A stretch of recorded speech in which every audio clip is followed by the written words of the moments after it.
Merci bien. Mesdames, Messieurs les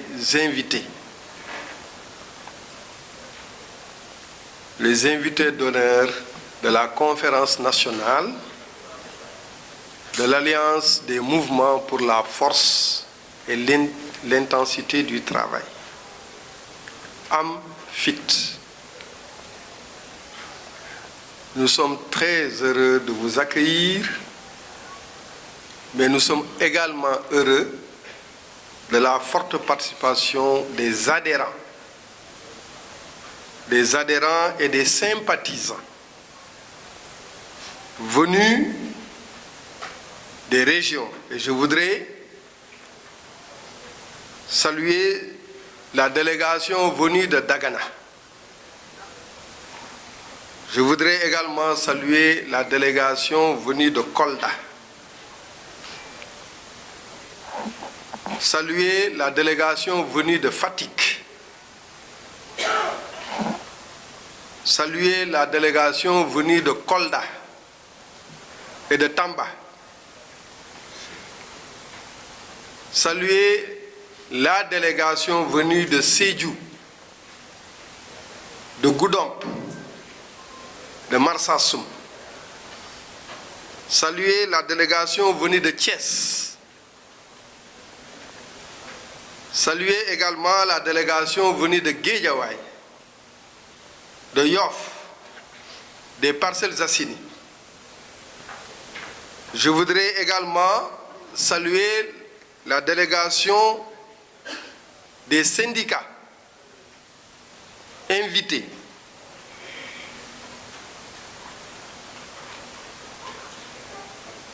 Saluer les étudiants de l'université Cheikh Anta Diop, venus en nombre important.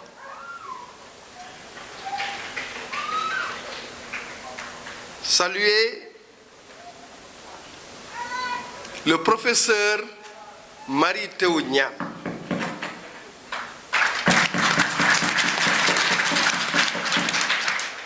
pour sa disponibilité et sa générosité intellectuelle. La conférence nationale, c'est une occasion de partage.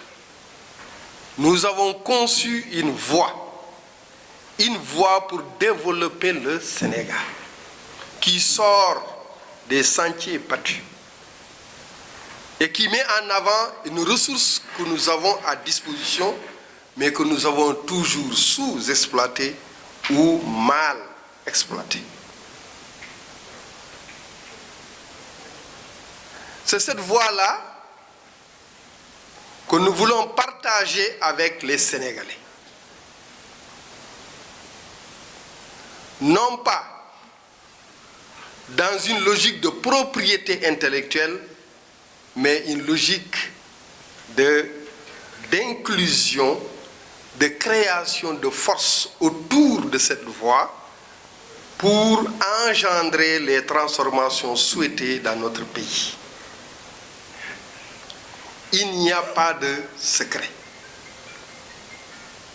Généralement, dans l'expérience d'invention que j'ai pu avoir moi, notamment en travaillant sur la machine à décortiquer le fognon,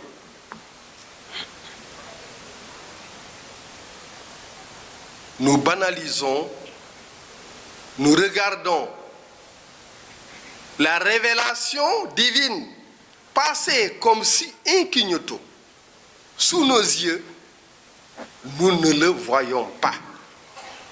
Et celui qui invente, c'est celui qui capte cette révélation-là. Il n'a que le mérite de l'attention, de quelque chose qui passe, qu'il capte. Il n'a pas le mérite de l'existence de la chose. Cette chose-là existe par la volonté de Dieu. Mais quand il sait percevoir l'étincelle, il l'a saisie pour en faire une matière plus ample. Nous sommes dans cet exercice-là lorsqu'il s'agit aussi d'une nation. Il n'y a pas de secret. La solution est à portée de main. Ça est même très proche de nos yeux, mais nous ne l'exploitons pas. Quelle est la situation de notre pays aujourd'hui? Nous sommes un pays pauvre. C'est-à-dire que le revenu, pour la majorité des gens, ceux qui gagnent $1 par jour, le seuil de pauvreté est très élevé.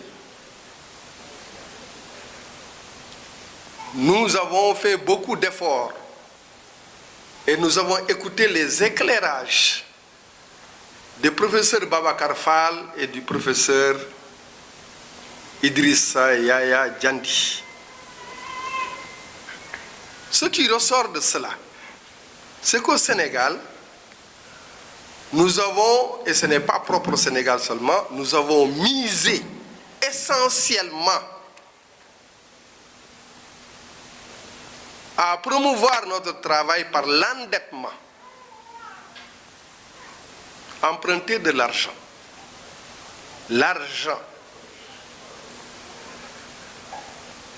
Et vouloir travailler avec cet argent et rembourser. Travailler avec l'argent, créer de la valeur, créer de la croissance avec l'emprunt. Mais on se rend compte que l'encours de la dette représente près de 70% de notre richesse. Donc nous ne travaillons que pour rembourser. Parce que nous n'avons qu'une réserve de 30% pour continuer à soutenir nos efforts de développement. Et les économistes sont d'accord qu'avec un tel rythme, même s'il y a des pics de croissance, mais de manière globale, nous aurons beaucoup de temps avant d'atteindre une croissance soutenue, une croissance qui se transforme en progrès social, en progrès de la société. Pourquoi? Parce que nous misons plus sur le capital comme facteur de production que sur le travail. Le travail, la contribution du travail à la croissance économique du Sénégal est faible. Ce n'est pas moi qui le dis, c'est les économistes. Or, le professeur Djandi vient de le montrer, que nous avons tout intérêt, c'est un gisement. Le travail est un gisement de richesse.